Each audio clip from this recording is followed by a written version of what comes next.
everything seems like it's connected. Yeah, there we go.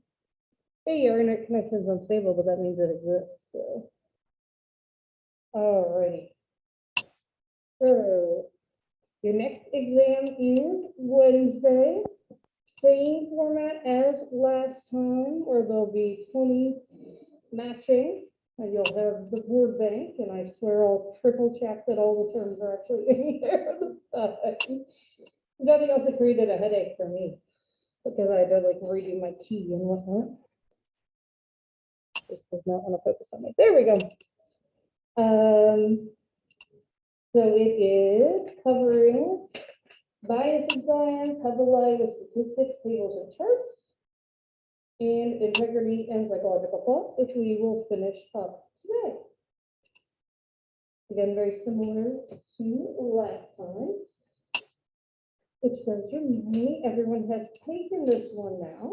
So for those of you who are here in person, hand this back.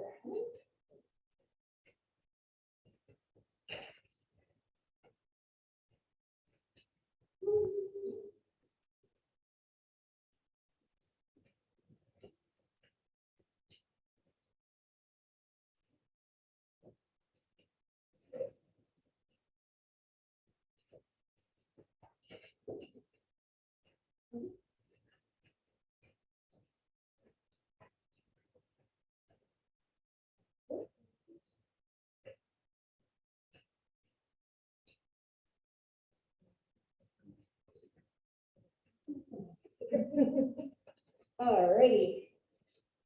Those of you who are not here, just the next time you're here in person, I can give these back to you.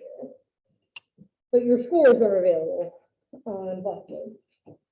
So the average is actually an 84. Woohoo, go y'all.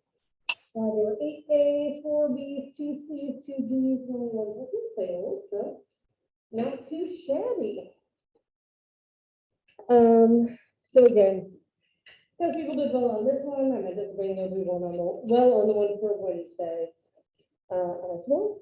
And if you have any questions about it, definitely feel free to grab me after class or set up a Calendly meeting with me. I'm glad to talk to you that way. Looks like we had some more folks sign on. So I'm just going to go ahead and make sure I check them all off. Ready? Alrighty. So let's go ahead and work through our lecture for today. Okay. So I stopped here the other day just because this is a long slide and I didn't want to stop halfway through it. So we're talking about, again, sort of a retread of some of the things we've already talked about this semester, but also some novel stuff or some new ways of looking at things. So for samples and single cases, we need to be kind of really careful about sample size, not generalize it from one person, things along those lines. So base rates and baseline is the level of occurrence of a variable or event before or in the absence of a treatment or intervention. So let's say I'm bringing someone into my lab to do an experiment. I'm going to do a manipulation to see if I can help them feel better. If I just do the manipulation and compare the two groups, right, I'm missing some vital information. What I need to do is actually get a baseline when they first come in of how are they feeling when they get there. And then you can see if that intervention actually makes a difference or not. This is a pretty common mistake to make for new researchers. And I think also like researchers that just get overwhelmed, sometimes just forget to do a baseline. And it's really important to do it. And we can also think about baselines more abstractly, right? We can think about them of like, who or what do we compare to if we are thinking about a construct, right? So I'll give you guys an example. So like, I am not someone who was just naturally good at everything. I studied a ton when I was growing up. And I don't know how I figured out how to do it. I just did, right? And I figured out things that worked for me. For other people, it was flashcards. I hated carrying around the giant stack of things. So I ended up just like rewriting my notes or making flashcards by like folding a piece of paper in half, and then you're only carrying like 3 sheets of paper instead of a giant stack of things. And so for someone who like never has to study, they might be like, man, that woman is always over prepared, right? But for other people like me who do have to study and spend a good chunk of time on it, like I remember studying 8-10 hours for exams in high school and college, right? Then, you know, that makes more sense, right? And kind of the flip side of that, where I have to watch my own baseline, is because I just figured out what works for me through trial and error on my own. When students come to me and they're like, how do I study for your exams? I have to hold myself back from like, just figure it out, right? But that's not very nice to say, right? So I give people tips, I tell them what works for me, you know, things like studying in a group or rewriting your notes, things along those lines, quizzing yourself. But, you know, my first couple of years here, that was really hard for me because I couldn't even articulate like how I studied, right? And through a lot of self-reflection, I've been able to be much more helpful to my students. Then there's the false consensus effect, which is the overestimation of the degree to which others share our views or characteristics. So this is the tendency to think, well, everyone's doing it, everyone feels that way, everyone thinks that way. I remember talking to a very liberal friend of mine, and we were talking about, I don't even remember what, but some issue that we were talking about how people who are very conservative think on it. And her response was, they just can't think that way. They can't. And it's like, I know you would like that to be true, but literally they can't. Like they do, in fact, right? I think this also happens when people get lax with voting. Like they think, well, everybody else is going to vote for the person I'm going to vote for, so why should I bother? Right? And then we might get instances like we did in last week's election, where the state that went for Biden now has a Republican governor starting in January. So again, we have to be careful of that false consensus effect. We've talked about representativeness before. We need to make sure our sample is similar to the population we hope to generalize to. A lot of people in psychology like to make giant sweeping generalizations from samples of first-year college students. And like, that's just not a good idea for all the reasons we've talked about before, right? They're different in socioeconomic status, depending on the institution, often in racial diversity and ethnic diversity, right? And there's probably just something different about someone who chooses to go to college versus not, or has the means to go to college versus not, right? This was a term I had never heard before your chapter, but I love it. I'm going to use it all the time. So they call this the self-selected listener opinion poll, and the abbreviation is SLOP, which I love because it is sloppy. So these are these polls you hear where people like call into a radio station, or the polls you'll see on local news stations or even major news stations like MSNBC, CNN, Fox News, things like that. It's an unscientific poll conducted by broadcast media to register listener or viewer opinions. This is even less representative because now you're only getting the people who watch or listen to that particular show, that particular station. And you're even more narrow because it's only the people who happen to be like listening that day or they're watching that day. So you're going to get pretty biased results as a result of this. And if you know that going in and you acknowledge that, great, fine. Like, this is a poll of our viewership, right? This is how they feel about it. But if you take that and you say, well, all Americans, blah, blah, blah, blah, blah, that can be tricky, right? External validity is pretty similar to representativeness. It's just the extent to which we can generalize these findings to that larger population. And the antidote to all these things is to ask yourself, does the sample actually represent the population? And one of the things we often ask ourselves as researchers, as authors, and we write about it explicitly in the discussion sections of our paper, is to look at the limitations of our study. Where can't I generalize and why, right? What things about my sample are drawbacks, right?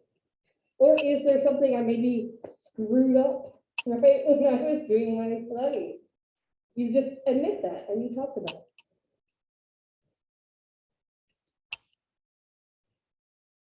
So one of the things that falls under these lines is the false consensus effects. I thought this was a really interesting one, especially since we're in the midst of football season. That talks about the false consensus effect and how it manifests in something like the NFL draft, for example.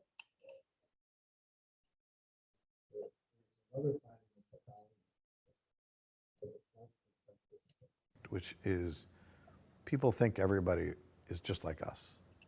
And so the teams go through this and they're all petrified that the player they're in love with, everybody else is also in love with, and they're all gonna take him if they don't take him right away with this very high pick. And so it's decision-making under uncertainty, and this year the uncertainty is greater than ever. So yeah, if you assume everybody's going for that one person I want, right? There we go. Then that's gonna skew things like how hard you're working to sort of court that person, how much money you're willing to put out to guarantee they'll take your team, right? Things along those lines. Whereas in fact, you might be the only team that's really that excited about that particular person, right? You know, you never know. So this next one is a bit of a longer video, but it just talks about some of these mental shortcuts we use and how they can mess with our judgment. So mental shortcuts in general are good. They allow us to process things more quickly, respond to our environment more quickly and efficiently and effectively, do it in a way that is self-protective, right? But it also means that it can end up biasing us.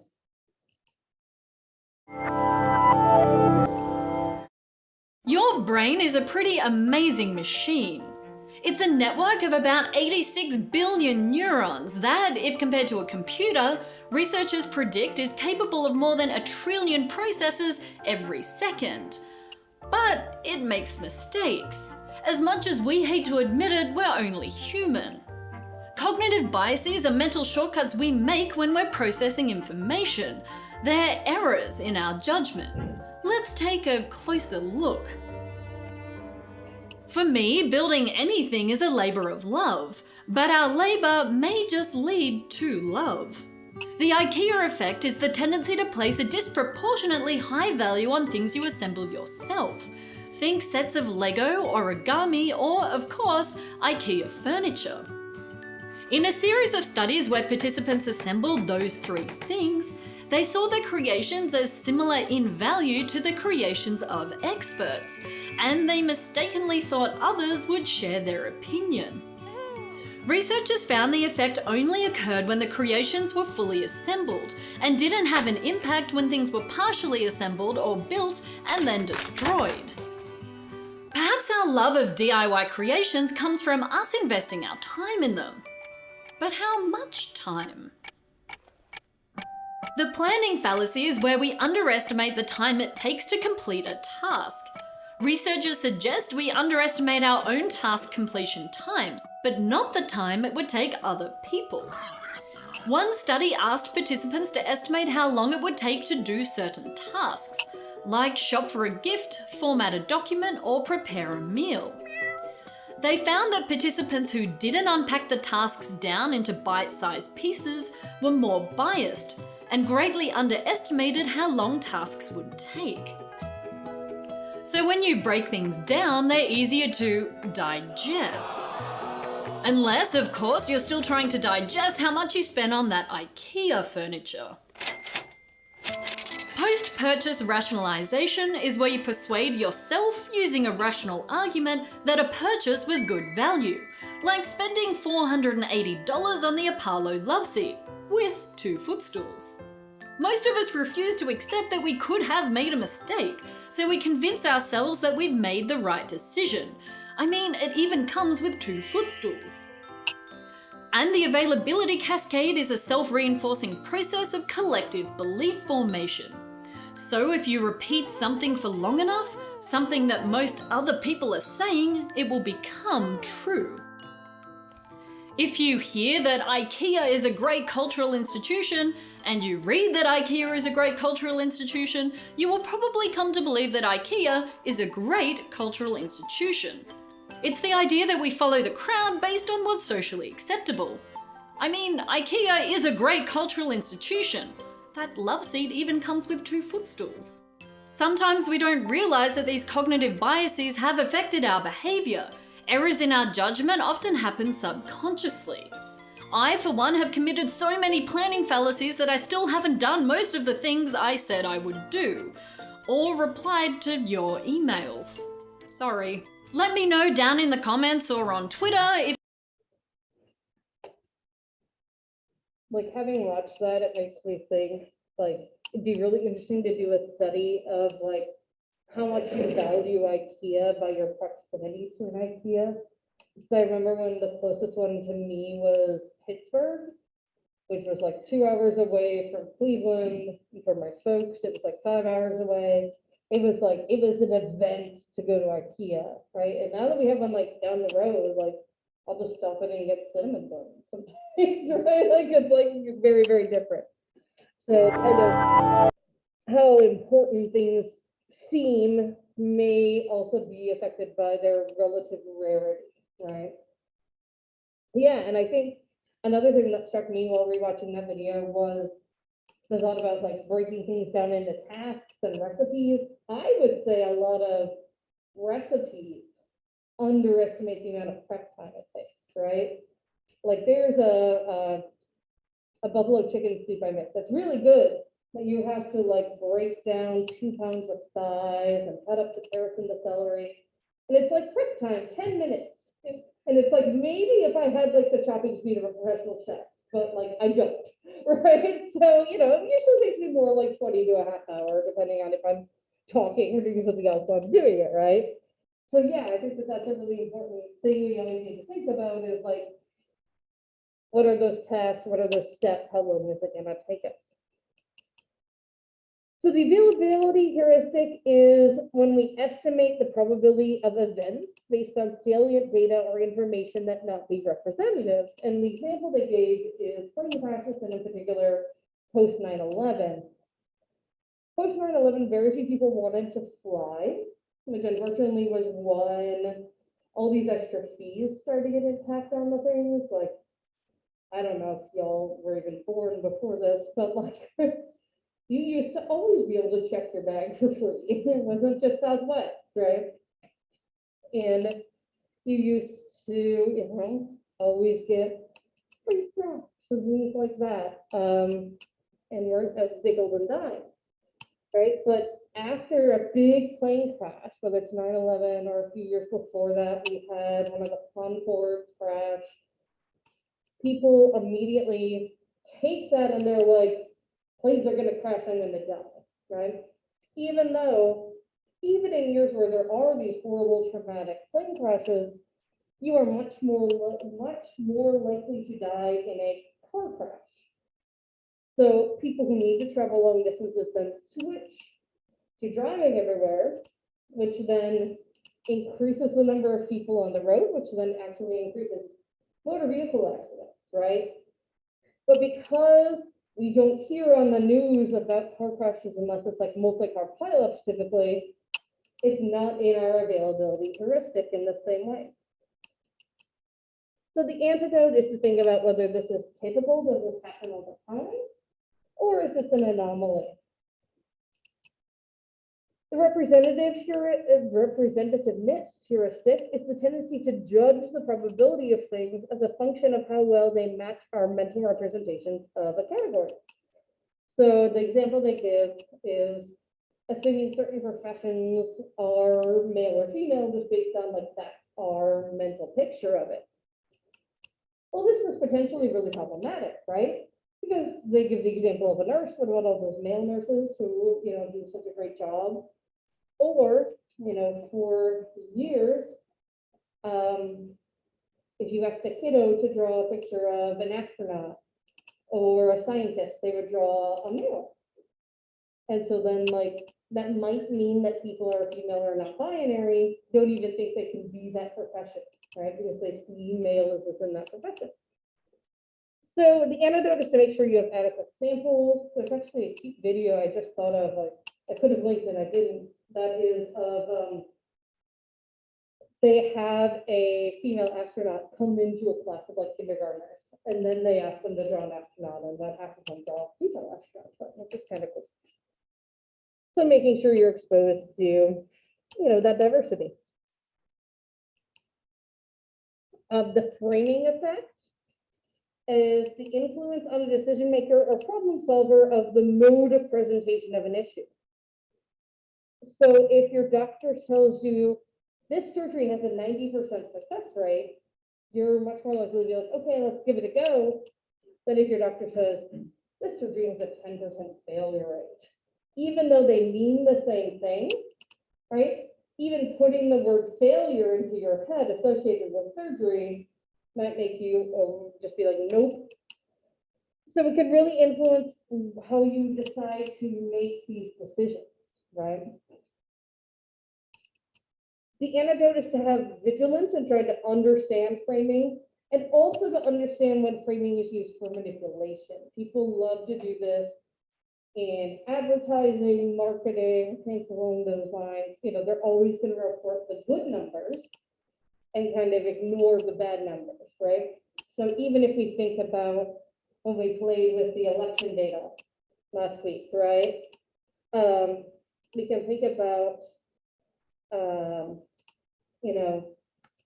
there was a turnout rate of 55%, over half the people turn out, right? But if we flip that, we're 45% of people who could vote didn't, right? That's a really different framing.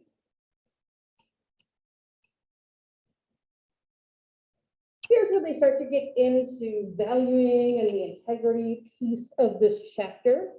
And I really like how they break down value as both a noun and a verb, right? So a value or a valuable is an object we value, right? So for some people, this might be expensive jewelry or your smartphone, things along those lines. Probably whatever you put a lot of resources into, and for us, those resources are often monetary, right? The verb value is a process that relates means and consequences. So it's about valuing, not only choosing things or ideas you value, but also about kind of weighing what is of value to you versus not. So sort of appraising. What am I wanting to put my time and energy into? What is worth it, basically? So the antidote here is that if we take seriously the notion of valuing as a process, we would use the tools that allow us to determine the merit of scientific findings and beliefs. So they're tying it into scientific literature. So hypothesis testing, falsification, the search for things that contradict what we believe, right? We should not only know what evidence or data support our theory or view, but what data we can expect if our theory is false. And in fact, this is why good literature reviews or introduction sections show both sides, right? You're kind of setting up, both have been found before, and we're trying this tweak to see if that makes a difference in what we find. Have they even been tested? This is really important. There are claims within psychology as a science especially, unfortunately, that not only have they not been tested, but some of them are simply untestable. So if we think about like Freud's psychoanalytic ideas, most of those are created in such a way that you just cannot empirically test them. And in fact, some of the psychoanalytic associations will argue you should not empirically test them, right? That makes it really difficult if we're trying to be scientific about things. Are the proponents looking for things that might show their claims to be false? Typically, no. Particularly if you are a huge proponent of something, you can kind of get blinders on and forget that, like, it's possible your theory might not be true, right? And so you kind of need to challenge yourself about that to be a good scientist. The skeptical attitude embodied in these questions helps us separate fact from opinion, verified conclusions from speculation. So it'll help us decide what to believe and value. And I would say, if you're truly sort of embroiled in the scientific method, you're sort of always at least a little bit skeptical of even the things that you believe the most.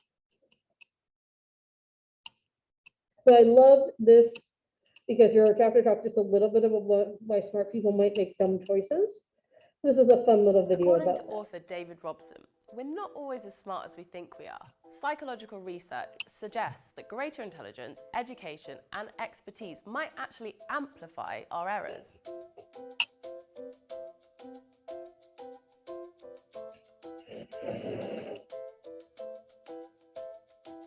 Consider this question. How many animals of each species did Moses take on the ark? The answer, of course, is 0. It was Noah, not Moses, who was supposed to have built the ark. But many intelligent people get this wrong. They are cognitive misers. They are capable of intelligent reasoning, but they don't apply that brainpower effectively, instead relying too much on their gut feelings. Cognitive miserliness can cause us to be swayed by irrelevant information and our own feelings. For example, leading us to poor financial decisions when buying a house. It can also explain why apparently intelligent people can fall for fake news if they rely too much on the gist rather than the details of a statement. Sometimes, thanks to the emotional pull of an argument, we think in a very one-sided manner. So Arthur Conan Doyle is the perfect example of motivated reasoning. Now, he was obviously an incredibly intelligent man. He was a doctor and also wrote all of the Sherlock Holmes books, where he really shows a very clear understanding of what logical deduction should be. But in his own private life, Arthur Conan Doyle was not nearly so rational. He had a very strong emotional belief in spiritualism and often visited fraudulent mediums. Now, Arthur Conan Doyle's friends, which included Harry Houdini, the illusionist, often tried to persuade him that he was wrong and to show him the evidence that he was being scammed by these people. But Arthur Conan Doyle just didn't believe their arguments. So, for instance, he would try to bring in the latest physics on the electromagnetic field to explain how fairies might exist but just appeared in another wavelength. You may not believe in fairies, but motivated reasoning can lead to polarised political views. It may also allow you to rationalise poor business ventures or a failing love affair. You may hope that education or professional expertise would protect you from error, but these can also backfire. After years of experience in a job, experts, for instance, might begin to act on autopilot, and that automatic decision-making can sometimes miss vital information. This may explain a terrible case from 2004 when a man called Brandon Mayfield was accused of conducting the Madrid bombings. Now, Brandon Mayfield had not left the USA during that time, and yet the FBI's fingerprint examiners still accused him of the crime. The Spanish police had found a fingerprint on a plastic bag near the scene of the crime. Now, the FBI had put that into their computers, and they had found about 20 candidates who might have made the match. And when they looked at Brandon Mayfield's, they were sure that they were identical. Yet when you look at the fingerprints, there are actually some very important differences that they had completely missed. But thanks to the cursive expertise, they were susceptible to confirmation bias, so they only saw the bits that matched and were completely blind to the bits that didn't match.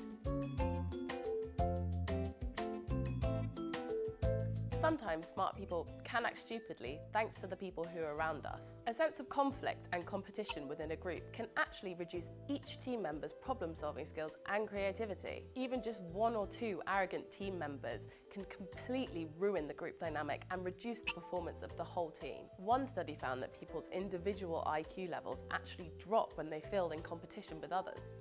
Just think of Iceland's victory in the 2016 Euro Championships. Now, Iceland is a tiny country compared to the rest of Europe. It really doesn't have a huge pool of talent, and yet they performed extraordinarily well. And in fact, they humiliated the England football team by defeating them despite all of our really top-tier players.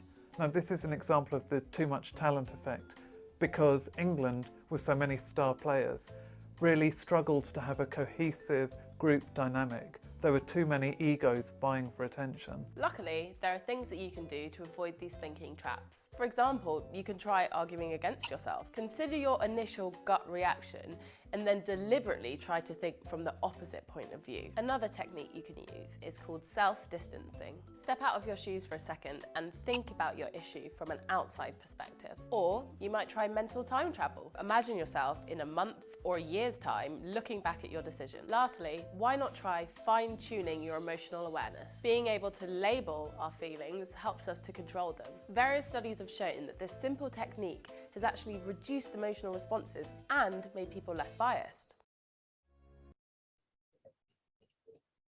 So basically, what happens is we just assume because we're smart that we can't do anything wrong, right? And then that can manifest in a whole bunch of different problematic ways. According to So then they talk a lot about irrational thinking, which they started to get at that video in your book. So they talk about dysrationalia, which is your inability to engage in normal logical thought in spite of otherwise normal intellectual functioning. And so pretty much all of us have at least one hot button issue that this will happen for us, right? So it could be something that actually has like a really strong personal connection for you, or just something that you have like just a firm conviction about, right? So I'll give you an example. Because of my firm conviction about both the effectiveness of vaccines and not harming children, right? I get really worked up sometimes when I'm talking about, the anti-vaxxers who say like, oh, these kids are gonna get autism. There was a year where I just like told one of my classes, like, vaccinate your goddamn children. Probably not the most wise decision, especially since I was pre-tenure at that point in time. Luckily, they all just kind of laughed, but you can get very passionate about things and, again, turn away from your sort of rational, normal way that you present things. This can also translate into things that might put us at risk financially or in other ways. So for example, the sure thing principle. This is a decision-making idea that if you prefer choice X over choice Y if Z occurs, and you would also prefer X if Z does not occur, it should be self-evident that X is a sure thing. However, it becomes interesting as many people may change their preferences in the occurrence of Z is uncertain. So it's a fancy way of saying, basically, if you believe something is not going to happen, and you just believe everything's going to go this one way, right? And so think about gambling, right? People who sit at poker tables or slot machines and like, I'm not going to lose my money. I am going to win. I'm going to sit here 5 more minutes. I'm going to get that windfall, right? I remember I grew up in the Detroit area, and when they first put casinos in, there was, a little bit of curiosity, so we decided to just walk through them. And the higher users, right? Well, instead of using money, get these like cars they loaded on, and then they don't want to lose them, so they'll like flip them to themselves. And so it literally looks, when you walk by the slot machine, doesn't look like hooked up like an IV right to the slot, which is very disconcerting to see. And very sad potentially, right? Like you're just doing it for fun, whatever. But if you're someone who does like start blowing your life savings, right? That's really problematic. So rational thought or reasoning depends on avoiding all those cognitive errors we've already been talking about. But, maybe something like drawing it out for yourself can help. Creating a good graph like we've talked about already. Hindsight bias, the hindsight is 2020, or I've heard this called Monday morning quarterbacking, those people who are like, oh, wow, no, so-and-so, I just thrown the ball to XYZ at this time. You're just like, are you a professional football player? Were you on the field, right? Like, of course, you could have like figured this out having watched the whole game play out, right? But in the moment, that quarterback made the best decision they could at that given time. So it's the tendency to think after learning the outcome of an event that you could have seen it in advance. So this is like, I knew it all along phenomenon. If you just warn people this exists, it doesn't matter. People are like, oh, I still would have known, right? People hold pretty firmly to that.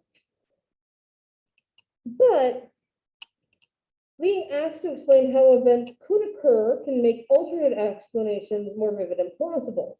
So if you said, okay, well, that's your idea of how this play should have gone, what are some other things that could have happened in that scenario? Well, it could have been intercepted, the guy could have been sacked, right? All that kind of stuff. So we should ask ourselves in advance of important decisions, what alternatives are possible? This is why people will do pro-con lists or kind of think about what's the worst and best case scenario, have backup plans, etc. After events have occurred, we might want to give serious thought to other possible outcomes.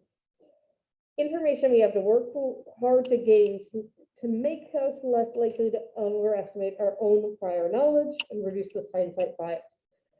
This is why after, say, a program, conference, things like this, there's often a debrief by the organizers where they'll sit down and go, okay, what worked, what didn't, what can we do better next year, things along those lines. So they're not just like patting themselves on the back. Everything was great. All right, so not surprisingly, based on everything we've been talking about, we can deceive ourselves, right? And unintentionally most of the time, right? So we are, as humans, are bombarded with more information than we can process every day. We have to, just like for our own sanity, be selective in what we pay attention to. Like I know a lot of people who used to like religiously watch the news who just don't anymore, right? I made this decision in graduate school when after, I don't forget what show I was watching one day, the local news came on and they were like, kids in cages. And it was this like horrific story of a family that had adopted a bunch of developmentally delayed children and like didn't actually attempt to care for them, like literally made pages on their website. And I was like, you know what? I just don't need to hear about stuff like that at the end of my day, right? And so that was a decision I made myself, and I find other ways to get the news. At times I'm willing and ready to process it in a rational way, right?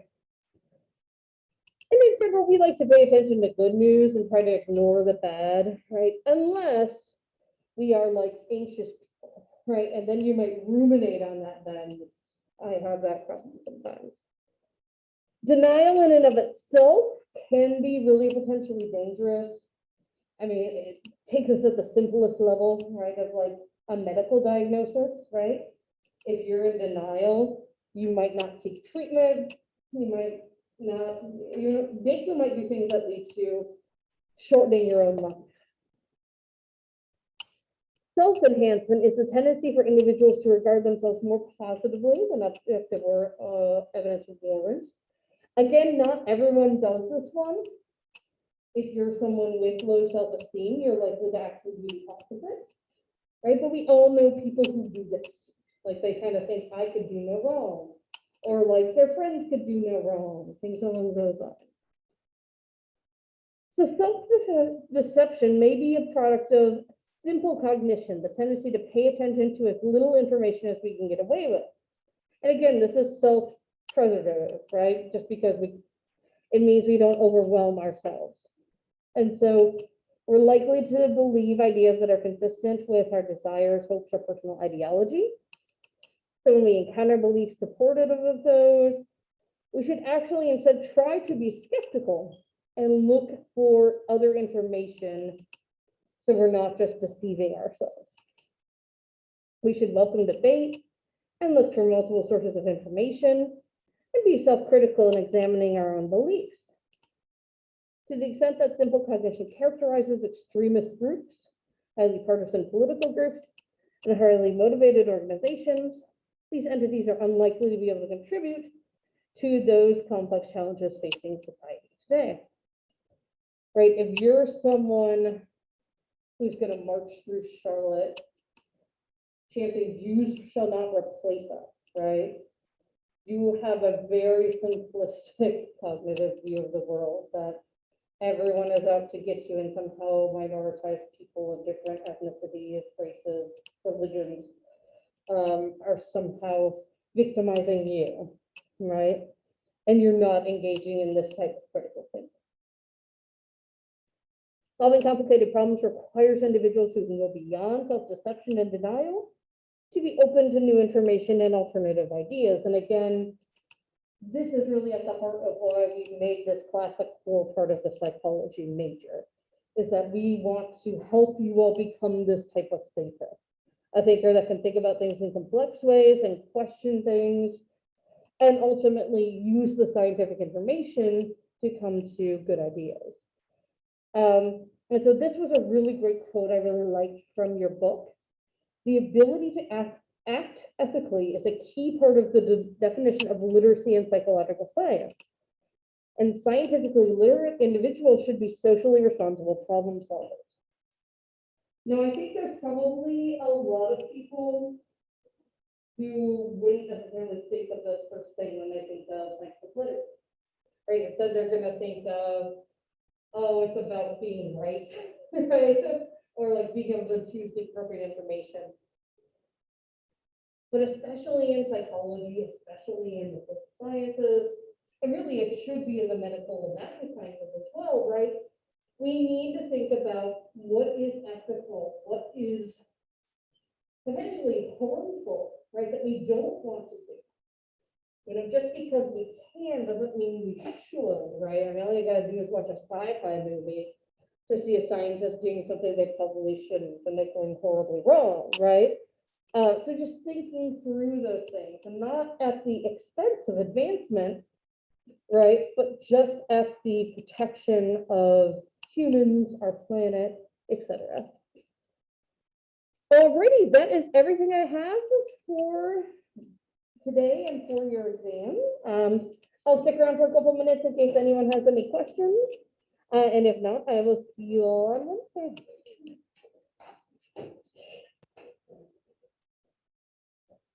And Zoom people, have a great day as well.